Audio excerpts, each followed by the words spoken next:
here we are.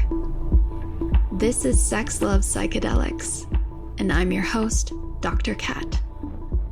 Bringing you psychosexual conversations that will leave you intellectually turned on and hungry for more. The whole conversation has been really stimulating, and I have, in many ways, I feel the tingles. But there's a question that's been sitting with me. I've been in contemplation about this, and it's actually shown up in so many of my sessions with clients. But it's the concept of when is it appropriate to enter into a new relationship after a previous relationship has ended? Because there is grief that we need to go through, to process, to reflect on. And is it okay to do that in the new relationship? How to navigate that? Or does there really need to be a time and space before you enter into a new relationship?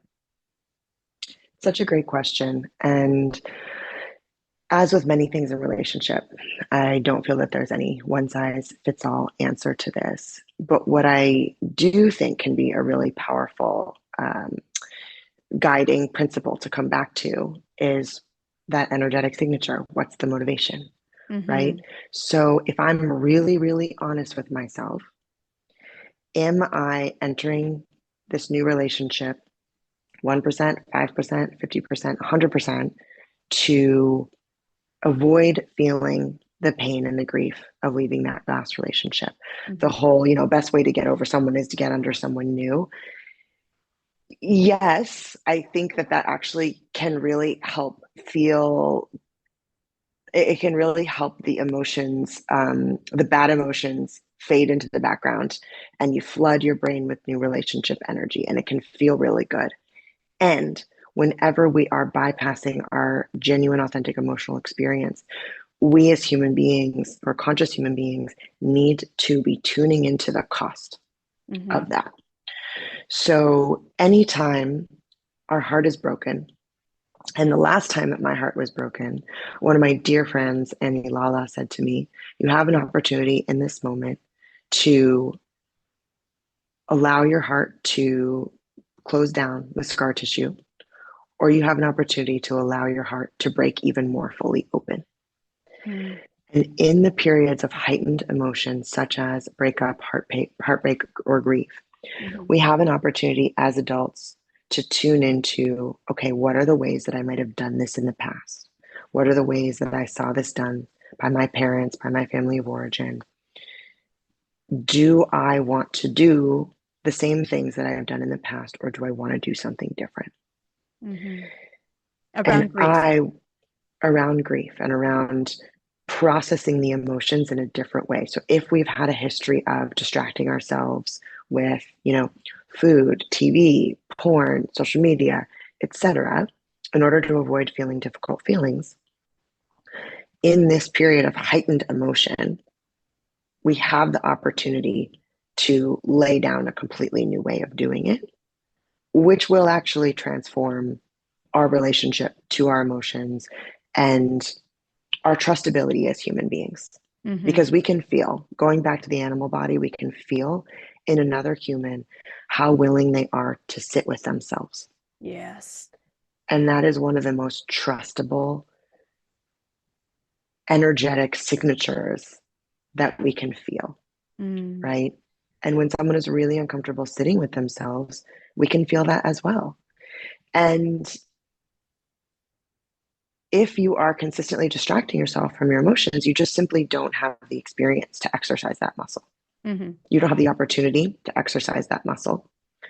And the muscle atrophies. The muscle of sitting with oneself, processing difficult emotions, that atrophies. We don't have it anymore. So in a difficult moment, that's the most perfect time to go in and do something differently. Now, to your original question, this doesn't necessarily decide whether you enter into a new relationship or not. I actually started a new relationship very soon out of my most recent heartbreak. It was really unexpected. And it was a really interesting opportunity for me to really tune into any time I was utilizing that new relationship to avoid feeling the grief and the heartbreak from the previous relationship. And for me, the check engine light, it took me a few rounds to realize this, but I started to notice I would feel a lot of anxiety around the new relationship. And that was actually an anxiety that was being fed by a need to have validation from the new relationship as like a kind of a hit of a drug to numb the feeling of the grief from the old relationship. And so after going through that 3 or 4 times, started to realize, oh, anytime I start to feel anxious in this new relationship, I want to move towards the new person. What I need to do is remove myself completely, be alone for a little while, and meditate and allow myself to really access the grief that's underneath. And once I moved the grief, breath, sound, movement, crying, sometimes punching pillows, sometimes jumping up and down and shaking my body, the anxiety about the new relationship completely went away. Yeah. That's important. And for everybody, it's going to be different, right? Because you've been doing this work for over a decade and you have that awareness, that conscious awareness. And so for other people, I've also heard solutions of taking celibacy breaks or setting a specific timeline. And it's not about just like old time heals wounds. It's about establishing a time. And then what are you going to do with that time? Like, how are you going to utilize that time? I know for me, because during this time, you and I were in a similar mirrored experience where I was actually entering into a relationship of somebody who was coming out of a relationship and getting to see my own parts in that of both the parts that were very attractive about this. I mean, this is an incredible person that I had begun that connection with, and I also got to see how much validation I was getting because I was a fresh person and I could hold presence and I could hold patience and I could hold compassion. And I got a lot of validation and reflection for that. So, and that can be intoxicating for any person who is on the other side, entering into the relationship of the other newly fresh, I don't know, single person. So how important too it is to identify our own emotional boundaries and our own availability to hold that space with and for that other person. And are we taking the space and the time for our own selves, or are we becoming this container for their grief? Are we becoming this caretaker for them? Are we becoming the functioner for them? And all of this can happen very sneakily if we're not aware of these dances that we can tape, or like we referred earlier, the power dynamics that can occur. There's something powerful about being a caretaker for someone so vulnerable, or being someone in presence to somebody so vulnerable.